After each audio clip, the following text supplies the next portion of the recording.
For the first conversation, I would like to welcome Mairead McGuiness, MEP, Vice President of the EU Parliament, and a person who has long championed the whole rural cause, lives in a rural area, knows everything, I hope, to know about the rural area, but she will come in on that.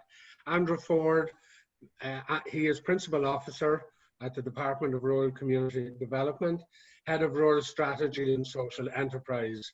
And no doubt in the work he's been doing and his department colleagues over the last year have been bringing a great excitement to the development of rural policy in general in the area.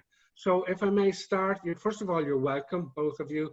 And just to check that you hear me and see me, I'm going to say hello, Mairead. Hello, and yes, again, good morning, everyone. Good morning, Seamus and Andrew, and to everybody who's joining us in this conversation. And I think that's the important words this morning. And I want to thank Irish Rural Link and Seamus Boland for actually coming up with this idea. I think briefly, if I may just say that I suppose this morning when I woke up and heard the news about how desperate this economic situation is for our country, for employment, and then we're having this conversation about what's good and what can we learn. I was, between two minds, and of course we're very, very mindful of the many who will lose their jobs and the economic impact on them. And we might talk about that and try and talk about it in a rural context. Just very briefly then on the learnings, I think this conversation is part of conversations that are happening in socially distant groups, people while walking, wondering about the way we were before the pandemic and trying to see a future for rural areas following the pandemic. And to some extent, those in rural areas have had one huge advantage over our city cousins.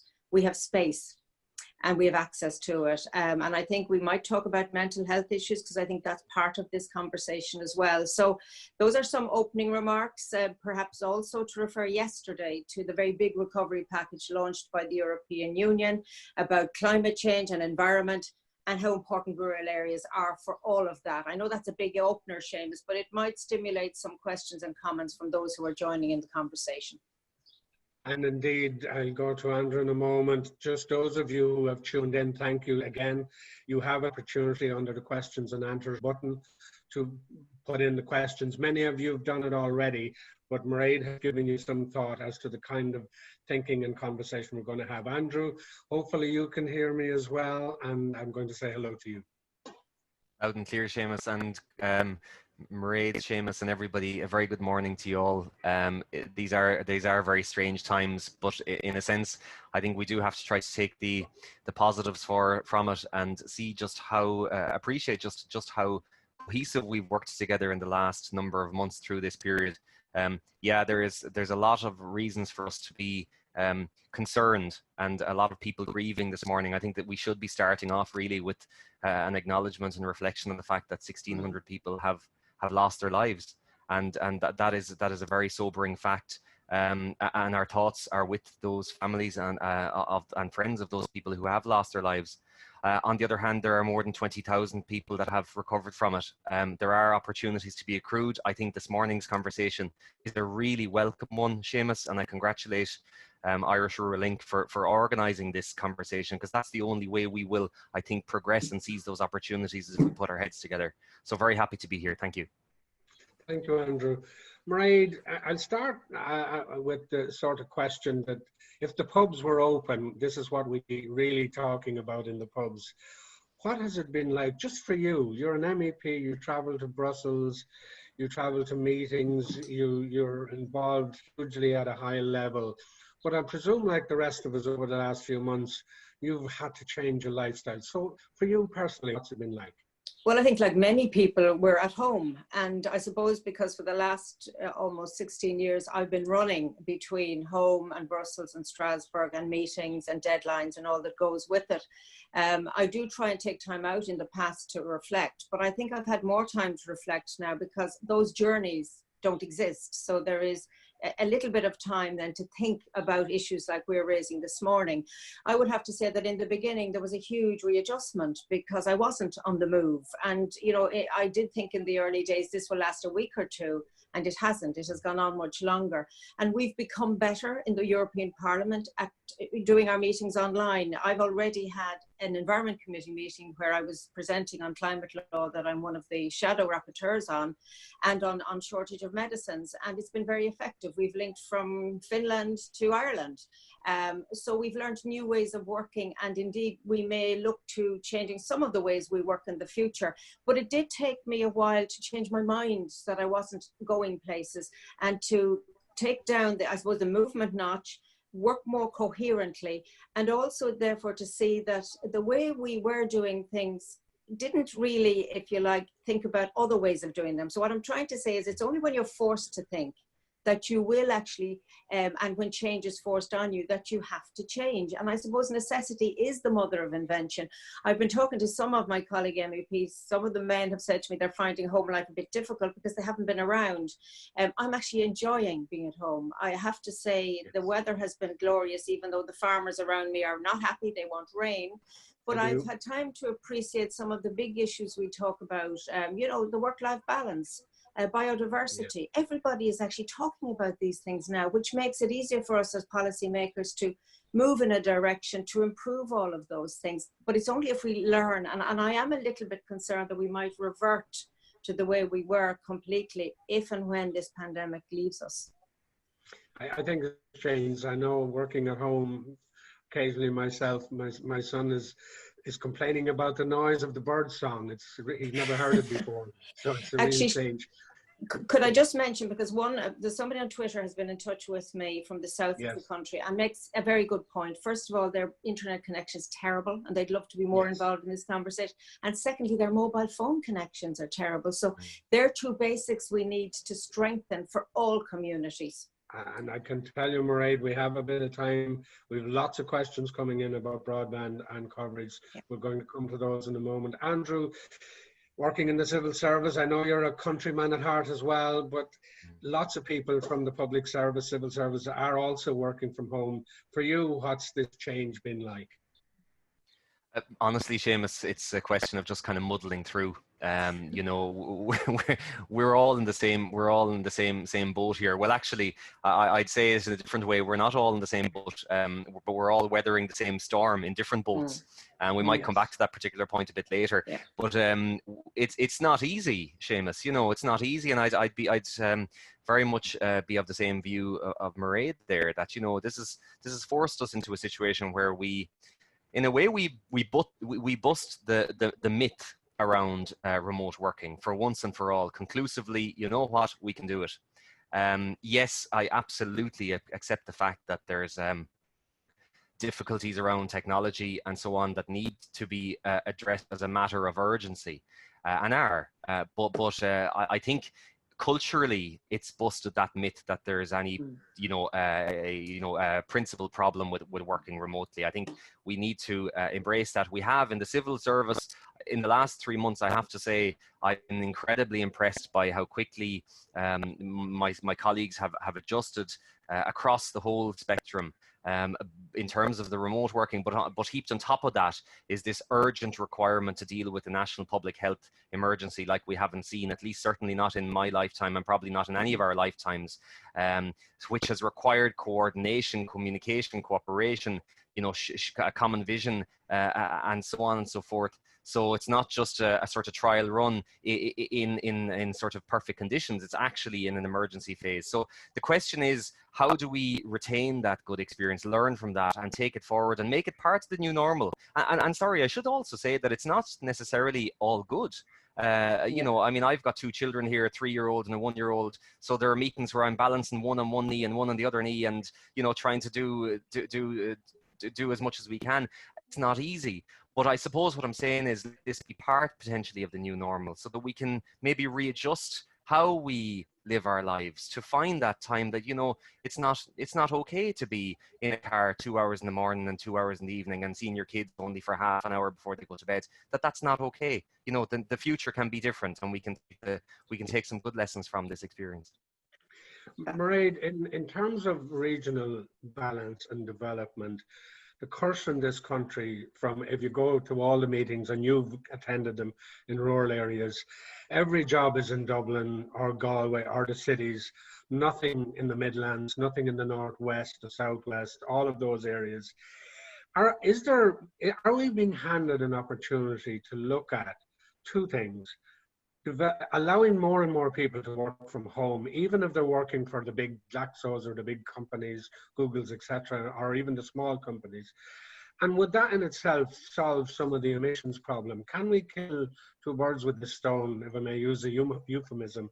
So is this a possible chance to really work on this going into the next year or so afterwards?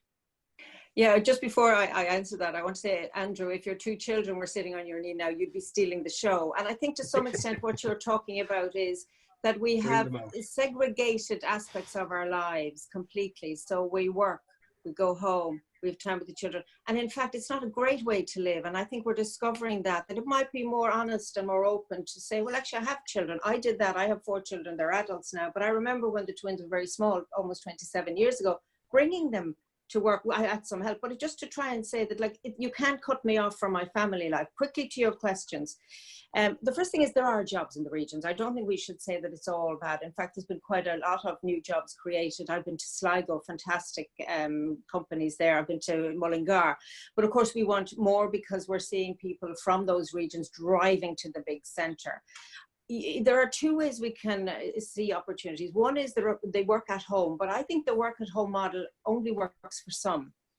Technology obviously there, but the second model might be where if you live in a town, near a town where there is a small business centre or a hall that could be made into a small business centre, where some people, rather than driving past it, would stop at it, use it, the facilities there, with others who are working in different businesses, have an element of a social dimension to being at work, which I think is important.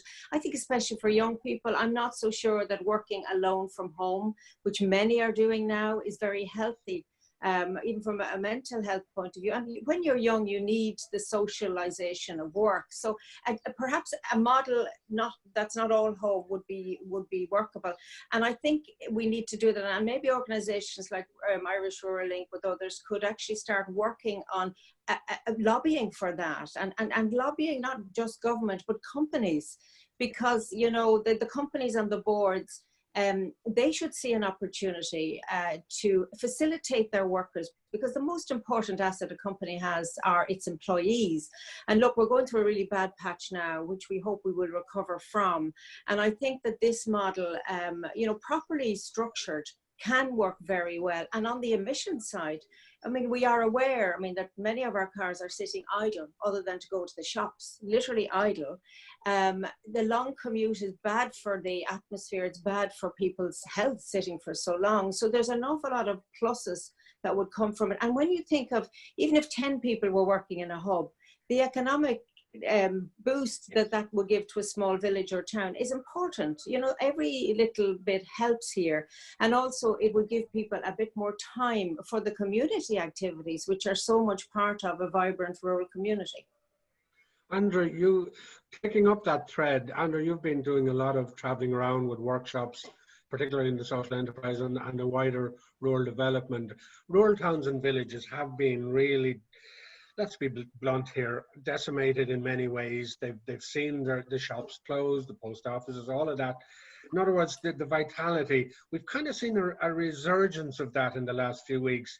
Is there something in this in terms of, and I know it's difficult for you to talk about policy because we have a new government being formed, but in your experience traveling around, is there something we as a public, as a rural community, and then as a government, as a policymaker like yourself, can do to pick on this and recover these villages in this way? Seamus, I think it's a really important point because, you know, the vitality of your physical environment, how clean it is, how active it is, how much life is there, the access to services and so on, it does have an effect on your well-being, your overall mental well-being, your physical well-being, and your sense of community, your sense of place, and your sense of perspective, actually, that you feel that you want to invest in an area and stay in an area because there's hope there.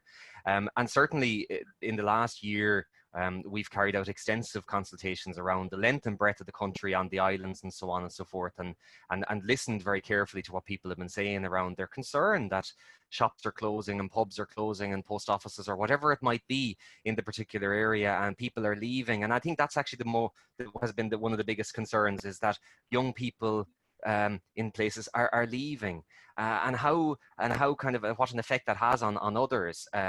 So I think it's very, very important that we focus on towns and villages. I completely agree with what Mairead says around the idea of having, you know, it's not a question of looking just at cities as kind of the key hubs for people to go to, and everybody's drawn there. Young people are drawn there for their apprenticeships or their university or their just social life, whatever it is, and then sometimes they tend to stay there. It's a question of looking more broadly than that, and looking at hubs in rural areas where you could have that as an e-hub, for instance, where people are brought into, they come and they can work in a place, they can socialize with, they can meet other people and share experiences and so on, and that brings life back into a town or a village. But I think it is also important, though, I think, to look to take a really honest look at our towns and villages, and look at what are the unique strengths and potentially the weaknesses of certain areas, and to try to capitalize on them, to try to build on them, and say that, look, not everywhere is the same, not everywhere should be developing in the same way, but there are unique attributes in certain areas that we should cultivate. And that's where the bottom-up approach of planning, I think, comes in, which we need to, I think, do a lot more on. To listen to people in areas and see, well, what can we develop here? Is it a question of outdoor recreation is for this area? You know, agriculture is more intensive in this area, or whatever it might be, and to ensure that government kind of responds to that. Yeah, Mairead, certainly Irish Rural Link have been actually very active. We've been trying to work with local authorities, IDA or the Enterprise Ireland and others over the last year, trying to moot the idea of the local business hub that you and Andrew suggest. And I have to say, it's been hard work, and maybe this pandemic crisis, which we have to remember has affected families, as Andrew said at the beginning, maybe out of this we would, you know, there would be some effort for local authorities and Enterprise Ireland to actually meet the likes of Irish Rural Link. We put forward a number of proposals, not really received with great enthusiasm up to now. Maybe this is an opportunity. Oh gosh, it is an opportunity, and it's perhaps once in a lifetime opportunity, because while nobody wants to be in this pandemic, and really the human toll, as Andrew said, has been absolutely awful.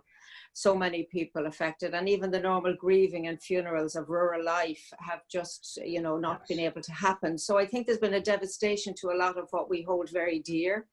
But to your particular point, I mean, it's interesting that you say, you know, you were given the deaf ear previously. And actually now I think what you have is a lot of people saying the same things, but maybe not able to articulate it as a policy perspective.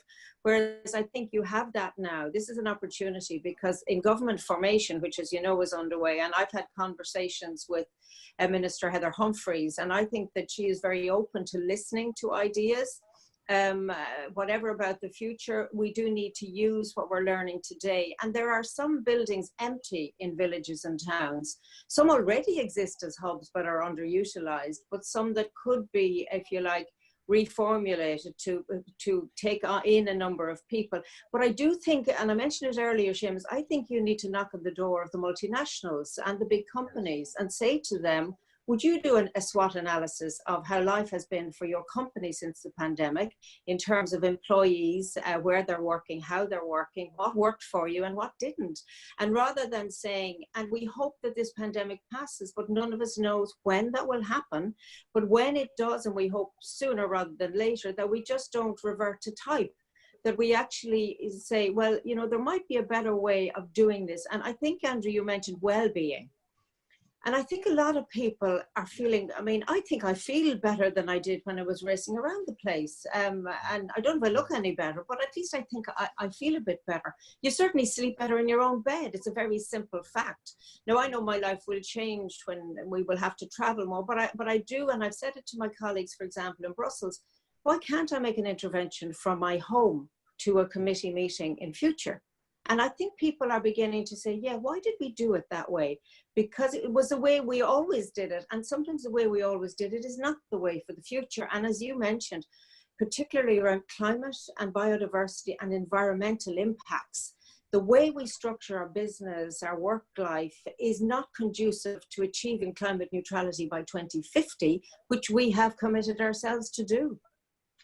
Yeah, Mairead, just to ask you, there's a question, well, it seems to be for you, Malachy. Dolan he's asking us, and maybe Andrew, you could come in, can we change that terrible thing, social distancing, to physical distancing? And his point is a good one. It is. One of the things, and I heard this raised this morning, we're not shaking hands, and for children this is really problematic because they love, you know, hugging each other, you know, showing affection, etc. So that we have some space afterwards, I think he's saying, to get back to social interaction, however we describe it. So I'm just throwing that. Yeah, well, no, I think Malachy is a very good point. I love a hug myself, I have to say, and you'd miss them, you know, the normal kind of interactions. And I'm glad I'm not physically in the European Parliament, because honestly there we hug and kiss and shake hands 20 times a day. And actually for my Italian colleagues, and they've been devastated, really devastated as a country and a community, you know, they're actually they have a great physicality about their welcomes, and they've had to stop all of that. So I think the point is well made, Malachy, and thank you for making it. Okay, Andrew, Seamus, leading on to that. Yes, go ahead. No, I was just going to comment on the previous question there, just around the Enterprise Ireland and so on, Seamus, if I may, because I think just to be fair, there is a lot happening. I mean, there are more jobs being created in rural Ireland than ever before. I mean, I think it's fair to acknowledge that. And the other thing is just in relation to the hubs. And the opportunity that they afford. There's a lot of work happening also in relation to hubs. Particularly, I would just point to the Western region along the Atlantic Economic Corridor. And I want to point out the role of the Western Development Commission in all of this, because they're doing a fantastic job, really. And I think the WDC's role in promoting the West of Ireland as a destination for employment creation and job creation is really, really significant. So I suppose the issue is that we have more than 100 hubs in the Western region, just to point out that region. But it's a question of how to make the best use of those, both in terms of how the facilities that's provided to ensure a certain level of service that's available to people who would be using them.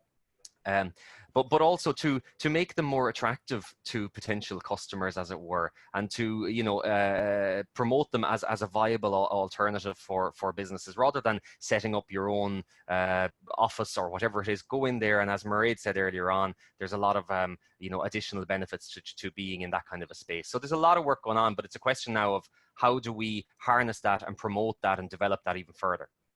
Indeed, in Irish Rural Link, we would have acknowledged that work. And indeed, as Mairead mentioned, Heather Humphreys, I think the department there has made a huge inroad in this whole area. And in a sense, you know, maybe the general public, and maybe we're all, and that includes us all sitting here this morning listening in, we're never sure, is this remote working such a good thing, as Mairead said earlier. But going back to the social distancing, Andrew, the pubs are closed. You won't be able to get around the country to do another event, or at least, how are you going to deal with that? Because it is a big issue, funerals, pubs, you're talking about well-being, and let's go into that for a moment, and I'll follow up with you, Mairead, on this as well. How are we going to manage this in the rural area, where the funeral, the pub, the social interaction, and even the small shop is now a challenge? If I may, Seamus, just on that, I mean, actually, it's an interesting question for me in particular, because I actually grew up in a pub, and my two parents are living in a pub in South Mayo at the moment, and a closed pub at that. You know, so in a sense, I suppose there, you know, from the point of view of my parents, I certainly see that it's certainly having an impact. People are feeling very isolated. A pub often gets bad press, and we won't dwell too much on the pub, but it does often get bad press. But a pub actually is a very important social space.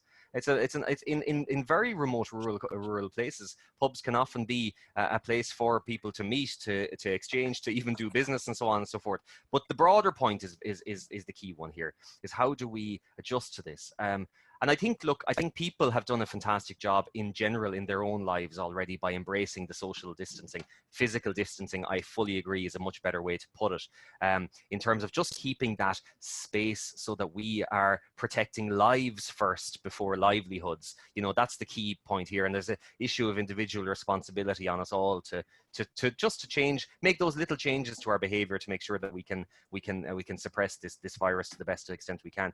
But how do we address this going forward? Clearly, there's a roadmap and protocol in place, and I think businesses are doing a fantastic job to try to find creative ways, as painful as they may be, to allow their businesses and normal operations to resume to the extent that's possible. And we hope that progressively that will be eased even further and allow us to progressively return to some sort of normality. But in relation, I think, to the broader issue as well, of just you know, the effect this is having on people's normal lives around funerals and so on and so forth. This is very, very difficult, and certainly I think, you know, clearly we hope that we can return to normality as quickly as we possibly can on that, you know. Yeah, I think, you know, when we return, I think we should create a different normality. I think there are certain things that we absolutely miss and need to bring back to our lives, which is this sense of being physically present and able to be with people more than just for and more than in a certain distance. I think it's been quite interesting in terms of towns. So my local town is RD. And obviously people are shopping for the pharmacy and the supermarket, and other shops are beginning to open. But, you know, there's also a lot of online activity now, and perhaps more so than before the pandemic. So in a way, there's two parallel worlds here. One where we're actually using the local shop because there's a security in it being beside you for those things that are day-to-day and essentials. And separately, we have white vans ripping around the countryside delivering online stuff. And I know because I have 4 adults in the house. And going back to the whole environmental thing, I think on that second issue I mentioned, we need to do a little bit more thinking about the impact of that, and also who is controlling it and where all these profits are accruing. That's a separate, a socioeconomic, but an important issue. Then to go back to towns, I mean, during the economic crash, everywhere I went, it was devastation, Armageddon, villages and towns destroyed. My own town, which is close to Dublin, was, you know, not in a good shape. And yet recently, and before the pandemic, shops were reopening, things were being painted, there was life coming back in, there was good business community working together. And what I would hate to see is that momentum lost when we return to life in whatever shape after the pandemic. And therefore, I think it's really important that this conversation and others take place so that we prepare a roadmap for villages and towns that will actually see things happen immediately, rather than us going back to our places without making the changes that are necessary now. If you even think of the economic cost for families commuting, it's enormous, between car purchase, insurance and fuel, the social cost. Whereas if you could work closer to your home, maybe there could be smaller creches that would cope for all of the issues around child minding. And to some extent, we need to put people more at the center of policy. And I often think that children kind of get a raw deal because we're always trying to organize them around our work. And, you know, in one sense, I grew up in a very lucky era, whereas I'm living on a farm and both my parents were at home. I mean, how unusual is that? But how lovely it was as well for us as children to have had that connection. Whereas we, as I say, this segregation of all our lives into little pieces, which has also resulted in a very big issue around how we care for older people. And we might talk about that before we end this conversation, because it is a huge issue for society. Okay, just to continue on that, Mairead, and then I'll go to Andrew. Niall Heenan from Tipperary is just talking about childcare and the changes. On the one hand, lots of children are obviously not in childcare or creches in particular, but in rural areas, of course, the childcare was often done by the older, by the grandparent, etc. And he's trying to figure out, at least in rural areas, what will be the childcare arrangements now? And, you know, Andrew, you were talking about balancing your two kids on their knee and maybe in a meeting. So he doesn't have an answer. He's just asking the question, what is it going to be like?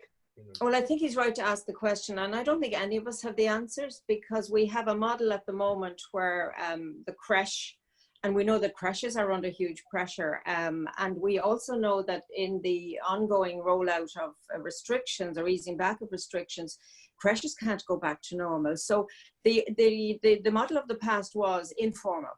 And we have very much formalized, and I suppose in terms of child protection, that's been important. But I think in rural areas, we need to see, is there a model that's more flexible to the needs of the child as well as the parents? And I don't have a specific answer to it, but I think in community childcare and in private creches, there is, you know, a looking at what they're doing to see if that model is sustainable economically and socially going into the future. And it may also be a pressure point for business. I know that unemployment rates will be higher, so, you know, we hope that that will return. But in a sense, companies that have a corporate standard, if you like, and a duty to their employees need to look at the whole person, not just the bit they see and the value they get from them. Because I know even in the staff I would have, you have to look after people's well-being, just not what they deliver to you. And this is part of why I think if we could get a situation where everybody commutes less, is under less stress, the roads are clearer, the air is cleaner. I mean, I haven't found a disadvantage yet. So it is interesting that we were forced into this situation against our will, perhaps by Mother Nature in a strange way. And we now have a chance to be honest about the way we were and say, well, actually, it wasn't all good. And what I find, and in my own life at various points, you think, you're on a bit of a treadmill here. Would somebody switch it off so that we can actually take time to discover things that are important to us? I mean, there's values in rural communities that don't have a price on them, but they're invaluable. I mean, look at what the GEA community groups are doing, helping, you know, there's a huge network of incredible support there. So I've rambled away from the point of the question, but maybe we could use our schools better in terms of childcare to locate facilities close to schools. So I think we need to look at the model of every support system we have. Even our GPs, we haven't been to a GP, but we've been able to get our, you know, complaints heard. So that we could perhaps look at saying, well, everything we do, and I say to farm level as well, because the farms are under pressure with all sorts of new strategies, that it's no longer appropriate to say, well, I did this 10 days ago and I did it 10 years ago and I'm doing it the same. To say, well, actually, is there another way? So look behind everything. And maybe the question that you've raised is right to leave it as a question, and people on this conversation might have some answers or some indication. I mean, there is also the cost of childcare and how that is paid for, and the public value of it, and needing maybe more public support. Indeed, I'm just looking at two before I go to Andrew Melgavin. Working locally is also part of the solution for sustainable transport. John Atkinson, going to your point, Mairead, he says, to IRL, thank you for organising this. The future will have a new way of working. We could use an onboarding team to act as an onboarding agents for remote workers, removing or coming to or staying in a village or town. This helps both worker and community meet and share experiencing. And he's from Wexford. And in other words, there's some thinking going on, I think, at the moment. And that's good to see from you listening. And going back to, you mentioned at the beginning, Andrew, about the mental well-being. And we're into a very new era in terms of older people. Our Irish Rural Link, along with the Wheel and indeed the local authorities, funded by your department, have been involved in a champion scheme whereby, you know, people, especially cocooning, not able to travel, have had volunteers delivering their services, delivering help, Meals and Wheels, all of that kind of activity. Okay, it's a voluntary level. Some of it is paid for in terms of the HSE involvement as well. So looking at the social enterprise system, and you have a lot of experience in this, Andrew, have we got something here in terms of when we look at what John and Mel and Malachy are thinking? I'm just looking at three people trying to think out the future. Have we something in this to develop care services? And can I also just, as a background, say one of our champions talked about, I think it was Michael Dignan of Offaly, he talked about he never realized the loneliness in rural areas until he began this, and he lives in a rural area. So I suppose, Andrew, I'm simply saying, is social enterprise an answer here? Seamus, I think this is a really crucial question. And, you know, I think the issue of social enterprise, I think like any sector or any approach, there's no panacea. You know, we have to always see the blended model, the approach of different approaches coming together in a cohesive way to have positive, I suppose, impacts. But it is interesting to note that when the economy hits and society hits the greatest crisis of all, yes, it's the social economy that survives. It's the social economy that responds. It's the community spirit that prevails. It's communities that are on the front line. It's those people who we would have potentially paid the least that are the most critical to continuing this to ensuring this country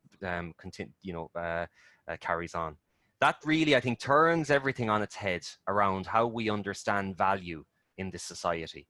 And certainly when it comes to care, you know, this is a very, very complex ongoing issue around the actual immediate crisis. But I think there are lessons to be learned around the social economy and how that might provide some alternatives to how we do our business in terms of providing care for our families and our loved ones, be that childcare, be that elderly care, or any other type of service like that.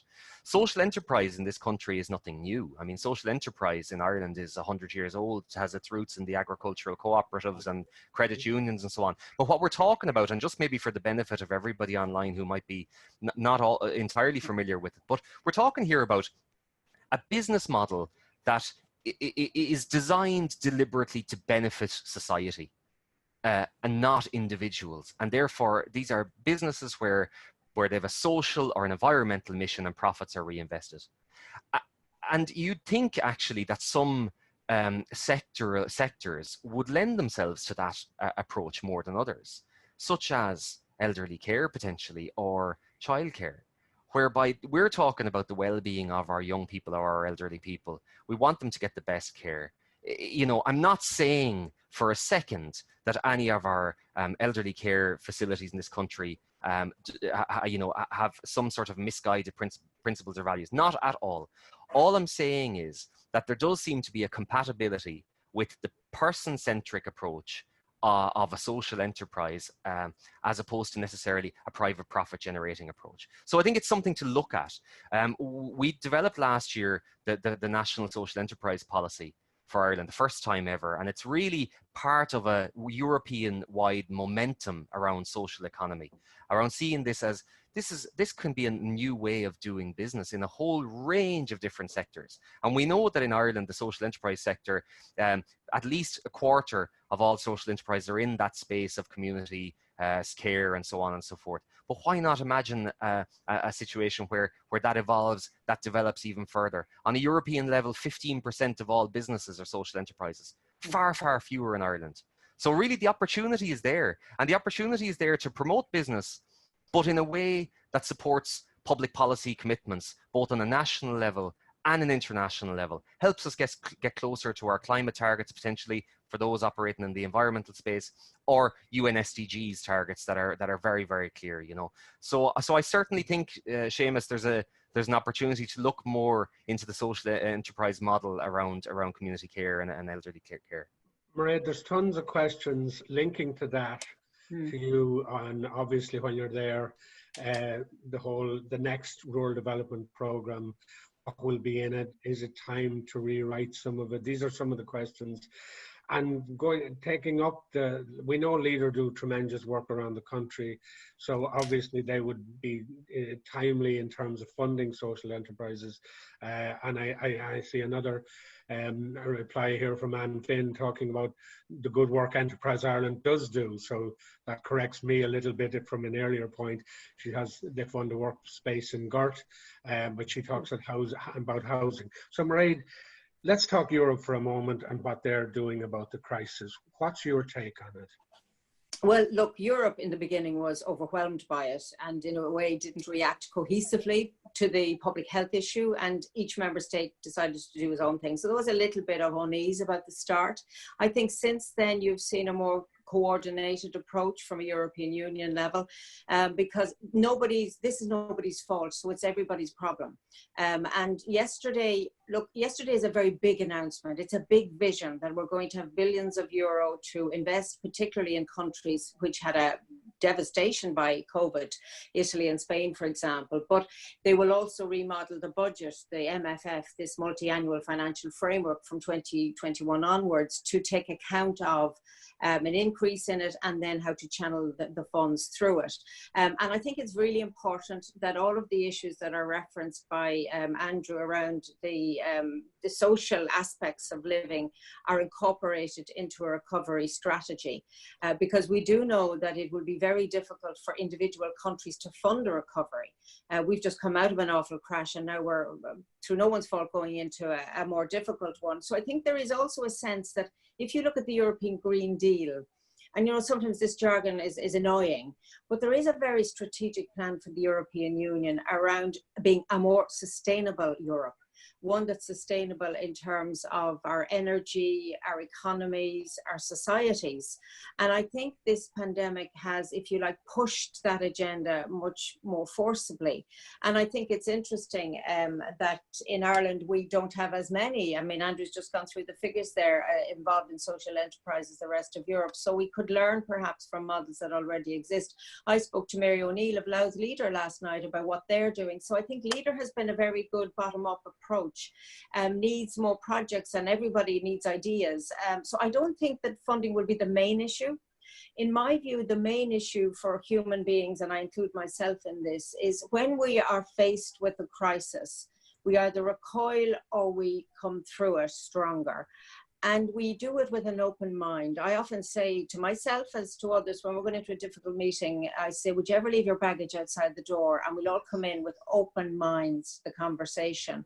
And that's why, in a way, this is important for me. I mean, I'm trying to look at you and also look at all the questions that are coming in, that it's important that people have a chance to just say stuff so that we can then say, well, let's tick that and work on it. So I suppose in a short way, Europe wants its rural areas to be sustainable. And I think that's really important in terms of biodiversity and the climate challenge. Loneliness was mentioned, and this is a huge issue, and it can be no matter where you are. And I think for farmers, loneliness is a big issue.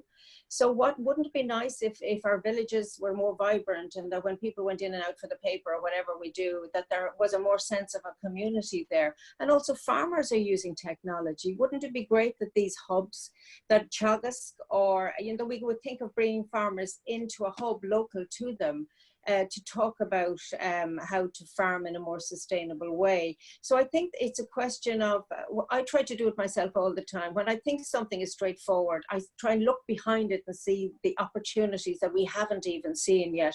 And I think that the ideas, Seamus, that you might harness, I would like them fed into my work, because we will be having a lot of conversations.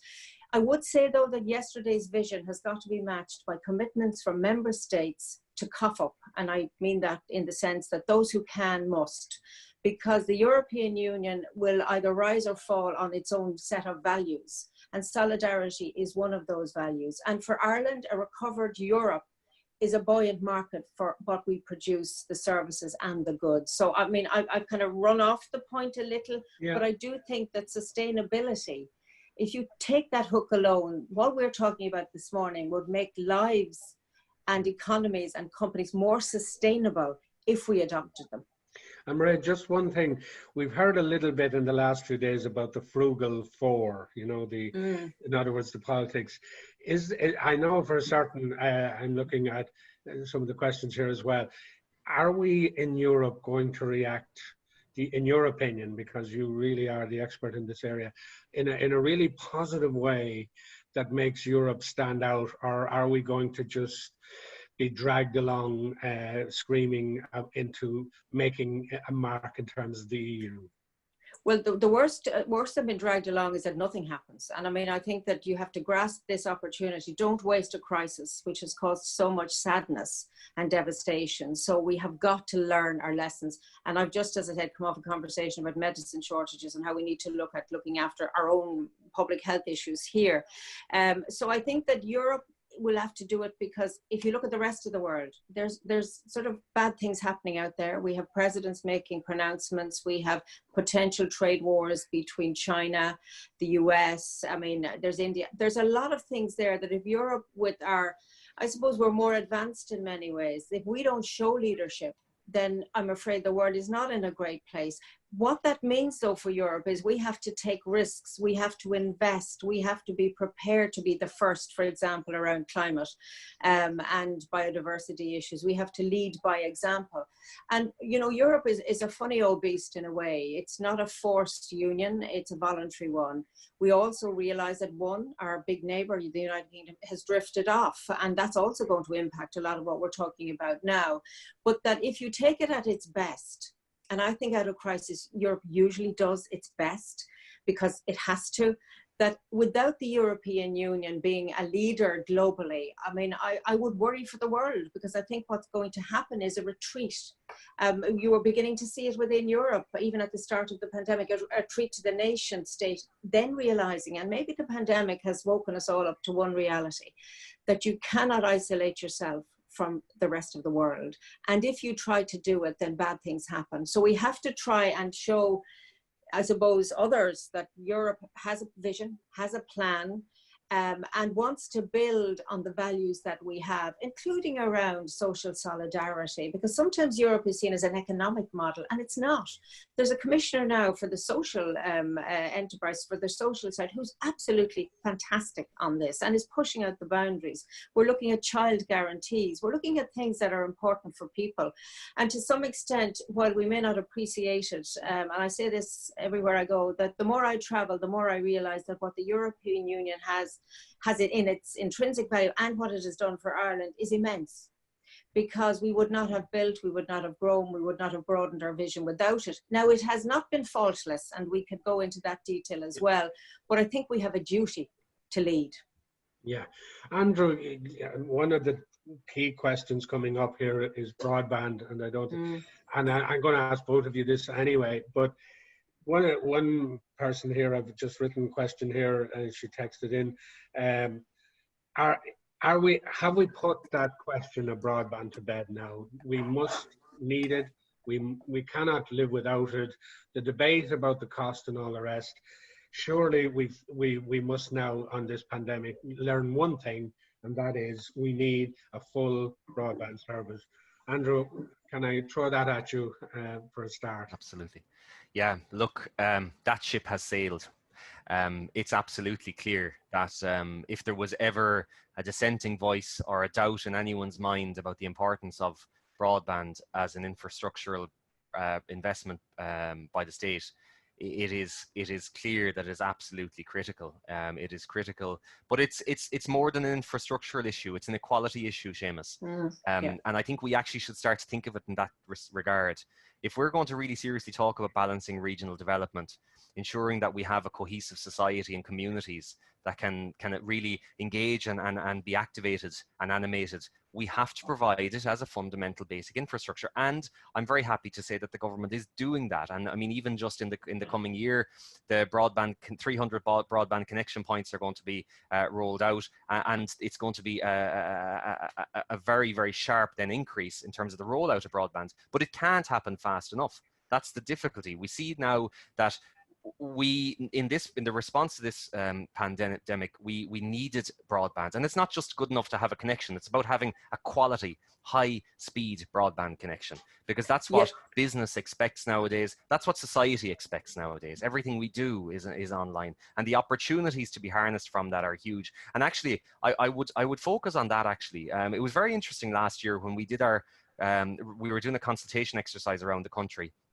In the first half of the year, or early on was prior to the signing of the national broadband contract, or the preferred bidder, and so on. And at that time, up to that point, there was very much a discussion around the fact that we need broadband. It's essential for rural Ireland. From that point on, the narrative shifted, which is, I think, a very healthy one, around, well, what can we do? What can we do? How do we maximize the potential of broadband? And I mean, I come from a farming background. Sometimes the farmers are forgotten in a sense. Broadband is essential for farmers in the 21st century. If we're going to talk about a productive and a diversifying enterprise base around agriculture, we need to have that facility for farmers as well. So rural communities can't be forgotten, and they're not. And I think it's just a question of ensuring that there is a continued prioritization and urgency around that issue. And I'm very happy to see that, I mean, even though it goes far beyond my brief, in these discussions these days, I think that seems to be very well established across all bases, that we are, that ship has sailed. Thank you. Well, it's great to hear that. Mairead, I know I'll be killed for not saying Irish Rural Link. We put through 4,000 people in a training program funded by the Department of Community and Energy last year, in terms of training and learning people, usually in the older age group, how to use broadband, how to use Skype, and that's really proving to be invaluable in the current crisis. Mairead, I presume you'd go along with what Andrew was saying there. Yeah, I'm laughing about training. I could do it myself. I've learned by doing and not always doing it well, but still I'm coping. I think what this pandemic has shown up is the digital divide. Even if you take your students in universities who had to go back home, where they didn't have access to broadband and couldn't upload exam papers and stressing about getting it in on time. And on that vein, universities are not going to go back to normal in September or October. So students are going to be working remotely. And those hubs we talked about could equally help cope with the lack of a good broadband in home, but maybe closer to them in the town. So I think, again, there's an opportunity there that we need to look at. But there's certainly a frustration if you don't have good broadband, because you are excluded at the moment. And it is good that all generations are being educated towards it. I'm concerned about time, and I think if we could perhaps mention, if I might, just mental health issues. Yeah. Because I think for a lot of people, I mean, I actually am enjoying this because I'm talking to people, I'm not on my own in the office, and that's good. But for a lot of people, they are on their own. And equally for a lot of families, they might have adults back living with them, which is wonderful, but not always easy. And there's people who perhaps worry more about the pandemic than others, who are very, very anxious. And I think we may see, and I hope I'm wrong, but I just feel that there will be more of those pressures impacting on mental health and physical health. And I think we should say to people, if they have any of those anxieties, talk to a GP, because they're at the end of the phone. And maybe if we know of people, just to sort of be aware of it, because I think it is a problem. And if I may, because we've mentioned farming, the issue of farm safety is just so important, that maybe in this moment we could just say to everybody who's on a farm or near a farm to take great care of each other, because the record on farms is just really, really tragic. Absolutely, Mairead, those are really important things. And I think the issue of health is worrying people. Yes, we're in fine weather and there's a little bit of sort of freedom and space. But really the whole health issue, how to even access health. We're hearing good news that people are kind of going back to the hospitals and looking after themselves, because people were so afraid. And just while they're there, Miriam McKenna, you may know her. She runs Flexibus up there in the Loud area, and Finglas as well. And she's really concerned about the whole thing of rural transport. And Andrew, I want you to come in on this as well. The local link programs have been brilliant, there's no doubt about it, but I suppose they're concerned about the physical distancing, and they really want some thinking urgently to go into how they can run their bus services, etc., etc. So I'm just throwing that question as to, and that really asks us, we've said about health and people are worried, we've said about the whole social distancing, and loads of people are feeding in solutions here. I'm looking at the board and I'm looking at some texts I've got here as well. What way do we process this now. I know rightly we're not offering answers because some of us don't have them, but people are thinking, and I'm looking at Barry Stein's talking about social enterprises. We really have to follow up on that. I'm looking at, I think, Elma or Ellum, the new normal and business, but on a human scale, he or she, I'm not sure, are talking about we need to look at the holistic between your point, Andrew, the social system and the economic system. So lots of people are saying what we have to do now. We'll have a new government in a few weeks' time, or maybe sooner. What do we need to be saying to them? I start with you, Mairead, anyway. Well, I suppose the worst thing you could do is let these ideas fly off and go nowhere. So I think if somebody has to capture them, and maybe Irish Rural Link through your network can capture these ideas. The second point is that given the way the economy is, there will be a worry about how do we fund or resource these. And maybe we could use existing facilities plus funding rather than starting from scratch. And I suppose the third thing is that I need to look at a European perspective on all of this. Because there are maybe models that Ireland could follow and work with rather than trying to reinvent the wheel. But I think there's a great openness, certainly. I mean, I'm only connecting with the Fina Gael side of the government formation talks, but I think there's an openness to new ideas, a willingness to take on board what we have talked about this morning. And then it is up to us all to sort of roadmap it, because I think there will be blips along the way. For example, if there aren't shops, streets full of shops, repurpose the buildings for homes. It's happening in some cases. Older people living in rural areas may find it more comfortable to be in a village setting. So there's all sorts of opportunities. But I think it really depends on those who are very committed to change, to drive the change. And there are organizations that can harness the ideas and then feed them into, and I'm very happy to take on board ideas and feed them into the process. Indeed.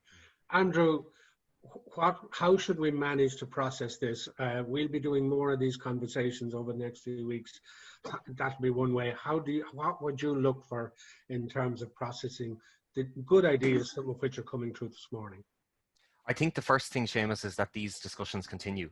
I mean, our thinking around, the future of rural Ireland always has been around focusing on the centrality of communities as the first and foremost consideration. And secondly, to think around the fact that rural Ireland, the opportunities afforded by rural Ireland to ensure that Ireland's economy is not just resilient, but is thriving. I think it's really important that we situate the discussion around that it's not us versus them, urban versus rural. It's about Ireland. It's about a cohesive island, an interdependent island. And I think that thinking is really, really significant.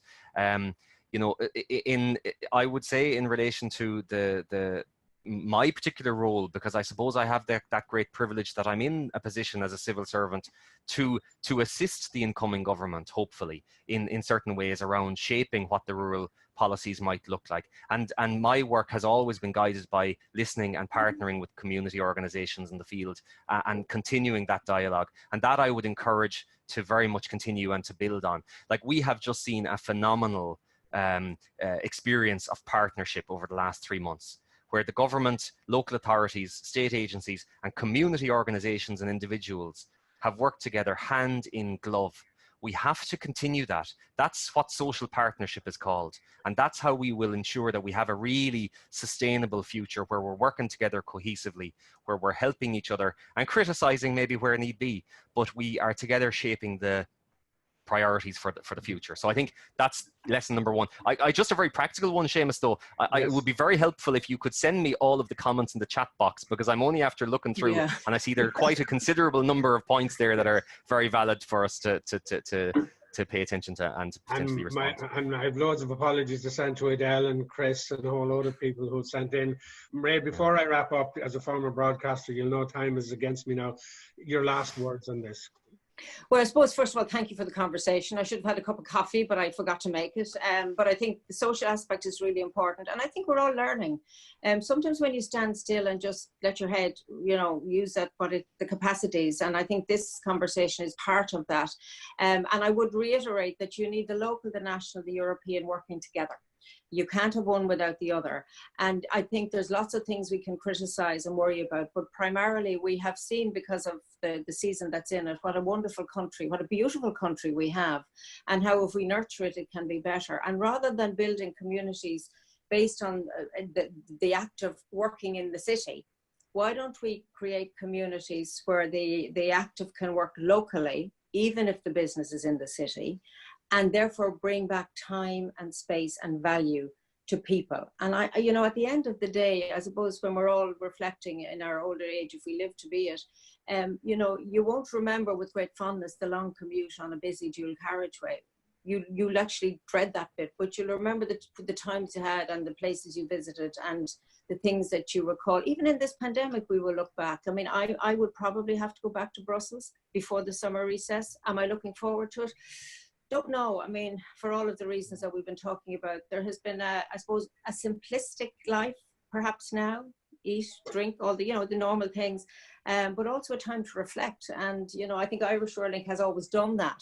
And maybe your voice will be listened to this time, Seamus, because others are now saying what you've always been saying. So, this is perhaps your time. Indeed. Well, I hope so. Well, on that note, I would first of all like to thank Mairead and Andrew for beginning these conversations for Irish Rural Link. We hope to have the next one in 2 weeks' time. We're not sure quite yet who we'll have on it, but I would be interesting to the rest of you who joined in. Thank you, by the way. Will you give us ideas as to who you'd like to see us talking to? And really the whole purpose of these conversations is to have a robust, at times, conversation, but to have a conversation not looking to blame anybody, not looking to get into that kind of conflictual thing, but to examine what can we take. And we had some really good ideas from Mairead and from Andrew this morning. What can we take in terms of the good out of this situation, and how can we recalculate and concentrate our ideas as to maintaining and keeping some of the niceness about the current situation while keeping the economy on foot. So to both of you, a hearty thanks from the Irish Rural Link organisation, and thanks to the staff around me who put this together. Like you, Mairead, I know nothing about techie either, and we had some frights. You did well. We had some frights at the beginning of this, so thanks to James and others for suffering it. They just got a little grayer. To Andrew, look, thank you so much for being here as well. To those of you who joined, you've sent some nice text to us. This is recorded. It will go up on our website, and so will the questions and the points and the comments. But keep them coming even afterwards. Thank you for joining, and have a good day and an enjoyable weekend. Thank you. Cheers, and thank you very much. Many thanks.